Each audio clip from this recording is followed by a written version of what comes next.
ગામ ગામે ઉભા છે હજુ પાળિયા, અરે ગાતા ઈ શુરવીરોની ગાથાઈ વર્ણી, હે ભારતી ભૌમની વંદુ તન યાવડી, ધન્ય છે ધન્ય ગુજરાત ધરણી। બધા મિત્રોને ખૂબ ખૂબ નમસ્કાર।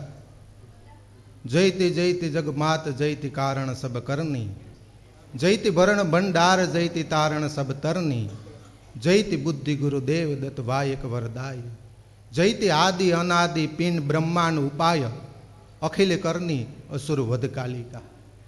આજરોજ ગરવા ગિરનારની ગોદમાં સંસ્કૃતિ સેવા અને સંસ્કૃતિની આ ભૂમિ ઉપર ડૉક્ટર સુભાષ એકેડેમી અને ડૉક્ટર સુભાષ યુનિવર્સિટીના આ પટાંગણની અંદર વાર્ષિક ઉત્સવ નિમિત્તે મળેલા સૌ મારા પત્રકાર મિત્રો, આમ તો બધા વડીલો, મારા પત્રકાર વડીલો, કારણ કે બધાથી ખૂબ ઉંમરમાં નાનો, બધાથી શિક્ષકો, તમામ અધ્યાપકો અને તમામ ફેકલ્ટીના વિદ્યાર્થી ભાઈઓ અને બહેનો, પૂજ્ય જવાહરભાઈ ચાવડા, તેમજ જેમણે આ સંસ્થાના બીજ રોપેલા છે, આ સંસ્થાની શરૂઆત કરેલી છે એવા પૂજ્ય બાપુજી એટલે કે પેથલસિંહ બાપા ચાવડાની એ ચેતનાને કોટી કોટી વંદન, એમની ઉર્જાને મારા કોટી કોટી વંદન, કે જેમના થકી આજે આવડા મોટા સાંસ્કૃતિક કાર્યક્રમ હોય કે દરેક પ્રકારના આવા અનેક પ્રકારના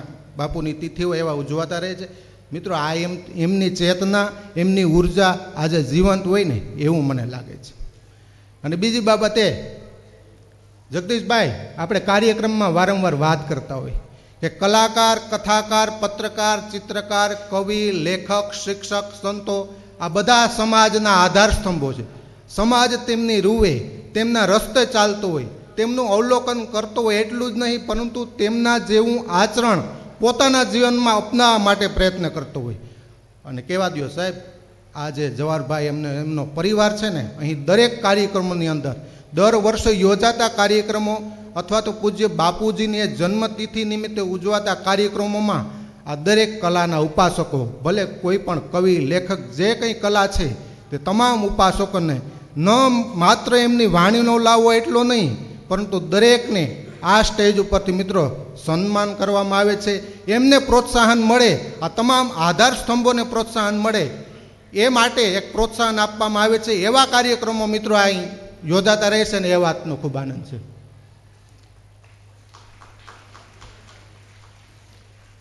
અને પૂજ્ય બાપુજીની એક મિત્રો મેં આમંત્રણમાં જોઈ લો કે 1976ની અંદર સંસ્થા શરૂ થયેલી, ખાસ કરીને દીકરીઓ માટે। મારા જન્મથી પણ પહેલાં હું નાનો હતો ત્યારે ગામડામાં એવો માહોલ હતો, ગોપીબેન, ત્યારે એવો એક માહોલ હતો કે દીકરી એટલે ભણવાનું નહીં। એવા સમયે 48 વર્ષ પહેલાં એવો વિચાર આવવો કે દીકરીને શિક્ષણ આપવું, એજ્યુકેશન આપવું, કોલેજ જીવનનું, કોલેજનું શિક્ષણ આપવું, એવો વિચાર તો મિત્રો દીર્ઘ દ્રષ્ટિ હોય, જેમની દિવ્ય ચેતના હોય, જે મહાપુરુષો હોય ને એમને આવો વિચાર આવતો હોય છે। એટલે આવા મહાપુરુષો થકી, આવા ક્રાંતિકારી પુરુષો થકી આ સભ્યતા અને સંસ્કૃતિ ટકી રહી છે। કારણ કે પાયાના બીજ આપણે સોનલમાને યાદ કરીએ છીએ, રાજારામ મોહનરાયને યાદ કરીએ છીએ, અને આવા મહાપુરુષો થકી આ સંસ્કૃતિ ટકી રહી છે। એટલે ત્રિભુવનદાસ ગૌરીશંકર વ્યાસ લખે, જગદીશભાઈ, એટલા માટે આવા કવિઓ લખે, શું લખે? ભગત નરસિંહ જ્યાં નાચ્યો નેહમાં, સંપદા પામ્યો જ્યાં સુદામો। ભગત નરસિંહ જ્યાં નાચ્યો નેહમાં અને સંપદા પામ્યો જ્યાં સુદામો। વીર ગાંધી દયાનંદ જ્યાં જન્મ્યા, સતીને સંતનો છે જ્યાં વિહામો।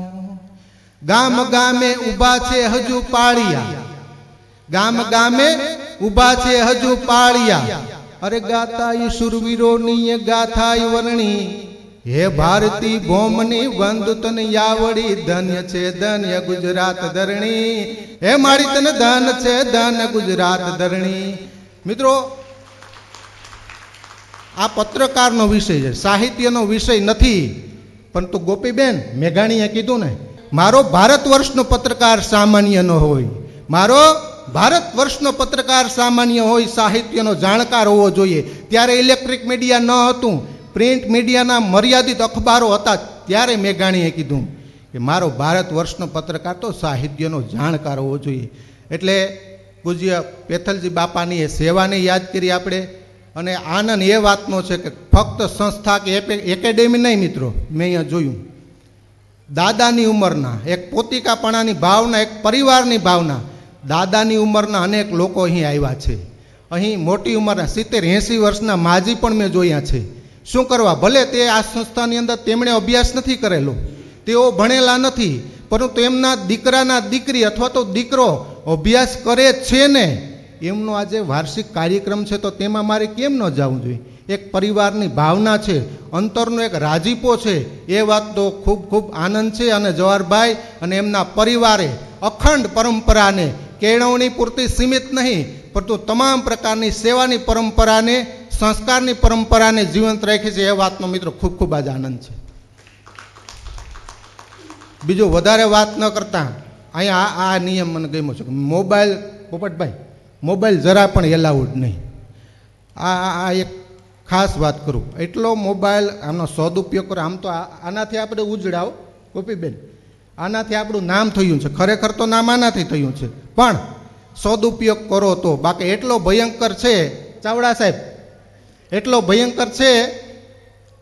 તમે વિચાર કરો કે મારે આ કંપનીના બૂટ લેવા, બે મિત્રો સાથે વાતચીત કરો, સાંજે આ વ્યક્તિને મારે મળવું, એવા વિચાર કરો, ગોષ્ઠી કરો, એટલે સવારે એની એડ હોય. કોઈ પણ વ્યક્તિ વિશે વિચારો, સવારે એનો વિડીયો હોય. જગદીશભાઈ, એટલો ભયંકર છે. એટલે ખૂબ ખૂબ ધન્યવાદ. આજરોજ આ કાર્યક્રમની અંદર આવ્યા, મને સાંભળ્યો, બધાનો ખૂબ ખૂબ આભાર.